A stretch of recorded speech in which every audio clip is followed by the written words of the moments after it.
Hi guys, इस video में हम सेक्सुअल रिप्रोडक्शन इन ह्यूमंस के बारे में पढ़ेंगे। तो देखिए, सबसे पहली बात है ना कि हमारा मतलब हम लोग भी तो बहुत इवॉल्व है ना। अभी तक हम लोग जो पढ़ रहे थे प्लांट्स के बारे में और जैसे एम्फीबियंस के बारे में, तो वो लोग उतने इवॉल्व नहीं है। हम लोग लेकिन बहुत इवॉल्व है ना। मतलब हमारा हम लोग भी एक एनिमल ही है। Man is also an animal, पर हम लोग बहुत इवॉल्व है। तो इसी तरह की हम लोग में जो ह्यूमन में जो रिप्रोडक्शन होता है ना, वो भी बहुत इवॉल्व होता है। ओके, तो मतलब जो स्ट्रक्चर्स होते हैं रिप्रोडक्शन के लिए, वो मेल और फीमेल में दोनों में डिफरेंट होते हैं। ओके, तो इसीलिए हमारे पास स्पेशलाइज मेल रिप्रोडक्टिव और फीमेल रिप्रोडक्टिव सिस्टम होता है। ओके, अब देखिए, ये जो रिप्रोडक्टिव सिस्टम है हमारा, वो एक डेफिनेट एज में फंक्शनल होता है। ओके, और उस एज को हम लोग कहते हैं प्यूबर्टी। ओके, तो जनरली देखिए क्या होता है ना, जो मेल्स होते हैं उनका प्यूबर्टी अटेन करने का एज, मतलब ये प्यूबर्टी वो एज होता है ना जिसमें हमारा रिप्रोडक्टिव सिस्टम फंक्शनल हो जाता है।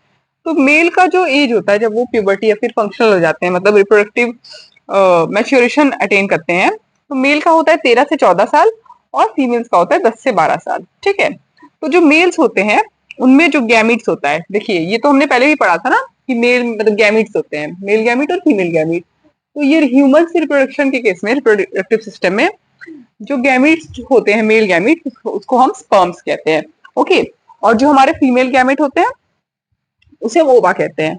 तो in males the gametes called sperms are produced by testis. तो टेस्टिस में बनता है, ये देखिए क्वेश्चन पूछ लेता है। ओके, तो ये टेस्टिस में बनता है जो मेल का स्पर्म है, और प्यूबर्टी में बनता है। ये प्यूबर्टी के टाइम ऑब्वियसली एक्टिव हो जाते हैं, तो उस वक्त बनता है। और फीमेल में जो गैमेट्स है वो एग या ओवा कहलाता है, और वो बनता है ओवरी में। ओके, तो मेल में प्यूबर्टी में क्या होता है? ओके, प्यूबर्टी में मतलब एक तरह से जब रिप्रोडक्टिव सिस्टम हमारा फंक्शनल होता है, तो उसमें आप देखेंगे कि मेल्स का जैसे बच्चे, मतलब उनका वॉइस डीपर हो जाता है। अब वो डीपर वॉइस हो गया तो वो प्यूबर्टी अटेन कर गए। फेस में, चेहरे में और शरीर में बाल ग्रो करने लगते हैं, और टेस्टिस जो है वो स्पर्म प्रोड्यूस करने लगता है। तो ये सब क्यों होते हैं? मतलब ये सब चेंजेस किसकी वजह से होते हैं? एक हार्मोन की वजह से, जिसका नाम ये सब हार्मोनल चेंजेस है। ओके, टेस्टोस्टेरोन की वजह से होते हैं जो टेस्टिस बनाता है। ठीक है, इसी तरह फीमेल में भी कुछ चेंजेस होते हैं प्यूबर्टी में, जैसे डेवलपमेंट ऑफ मैमरी ग्लैंड और हिप्स, जो हिप्स गेट मोर राउंडेड। ओके, ये क्यों होते हैं? इसका जो हार्मोन है वो एस्ट्रोजन होता है। ओके, अब हम आएंगे कि मेंस्ट्रुएशन क्या होता है। तो जो एक मेजर चेंज आता है गर्ल्स में in the beginning of menstrual cycle. Okay, तो जो स्टार्ट होता है, मतलब जो हमारा मेंस्ट्रुएशन स्टार्ट होता है वो प्यूबर्टी में होता है, ऑब्वियसली जब हमारा रिप्रोडक्टिव सिस्टम मतलब इंसान का मैच्योर हो जाता है। ओके, तो जो स्टार्ट होता है वो मेनार्च कहलाता है। ठीक है, ये मार्क करता है beginning of reproductive system of an life of a woman. A typical menstrual cycle occurs every 28 से 30, मतलब 28 से 30 दिन में मेंस्ट्रुअल साइकिल होता है। ओके, 1 से 5 डेज, 1 से 5 में क्या होता है? Menstruation occurs while various hormones activate the formation of an egg in the ovary. Okay, तो क्या होता है? जो हार्मोन्स होते हैं वो क्या एक्टिवेट करते हैं कि ओवरी में एग बने। 6 से 13 में क्या होता है? The egg continues to be form where as the lining of uterus is being prepared to receive it. Egg मतलब बनता रहता है, और जो यूट्रस का लाइनिंग है वो क्या करता है? वो प्रिपेयर होता है उस एग को रिसीव करने में। ओके, फिर 14वां दिन में egg is release from the ovary on around 14 day. Days 15 से 28 में क्या होता है? डिपेंड करेगा कि एग फर्टिलाइज हुआ कि नहीं। अगर सोचिए एग फर्टिलाइज हो जाता है तो वो क्या होता है? अपने आप को इम्प्लांट कर लेता है यूट्रस के वॉल पे। ओके, और अगर वो नहीं फर्टिलाइज होता है तो जो वॉल का जो ब्लड वेसल है, वो यूट्रस का जो वॉल का ब्लड वेसल वो श्रिंक करता है, और उसमें ऑक्सीजन की कमी हो जाती है, वो ब्रेक डाउन करता है। ओके, और वेजाइना से मूव करके ब्लीडिंग होता है, जिसे हम लोग कहते हैं मेंस्ट्रुएशन या मेंस्ट्रुअल फ्लो। ये ज्यादातर 4 से 7 दिन होता है। ओके, 45 से 50 साल तक मेंस्ट्रुएशन होता है, और उसके बाद वो एंड हो जाता है, जिसे हम लोग कहते हैं मेनोपॉज। ओके, अब मेनोपॉज के बाद कोई एग रिलीज नहीं होता, और ability of women to bear child stops.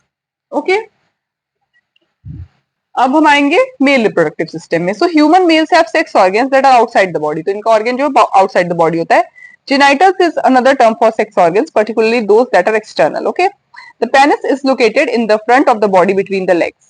Behind the penis is the scrotum, a sac that is made of skin. Okay, so it holds the testis outside the body and provides an optimal temperature for the formation of sperms. मतलब हर चीज का जैसे एक optimal temperature होता है formation का। Okay, इसका भी एक ऑप्टिमल टेम्परेचर होता है जो हमारी बॉडी से 1 से 3 डिग्री सेल्सियस लोअर होता है। Okay, inside the scrotum are two small egg shaped structures called testicles or testis. During the reproductive cycle of a man, the testicles produce millions of sperms every day. Okay, sperms are stored in the testicles and in the epididymis. यहाँ पे store होता है sperm, a tube that rests on the top of testicle. Okay, ये एक tube होता है जहाँ पे स्पर्म्स स्टोर होते हैं. Each epididymis leads to vas deferens. Each vas deferens is a tube that carries sperms from epididymis to the urethra. Urethra तक लेके जाती है. Urethra आपने एक्सक्रीटरी में पढ़ा होगा, अभी तो नहीं पढ़ा होगा पर आप आगे पढ़ेंगे. Okay, the urethra is a tube that goes from urinary bladder through the penis to outside the body. There is only one opening for the urine and sperms in male. Okay, अब देखिए female reproductive system. The organs of a human female that are directly involved in reproduction are located inside her body. Okay, the various parts of female reproductive systems are ovaries where eggs are mature, oviducts fine tubes which carry the egg from ovary से uterus तक जो tubes होते हैं. Okay, uterus a muscular organ with an inner layer of spongy tissues where the fertilized egg develops. फिर हुआ cervix, a ring of muscles at the neck of the uterus. Vagina, a muscular tube which leads to the outside the body. Okay,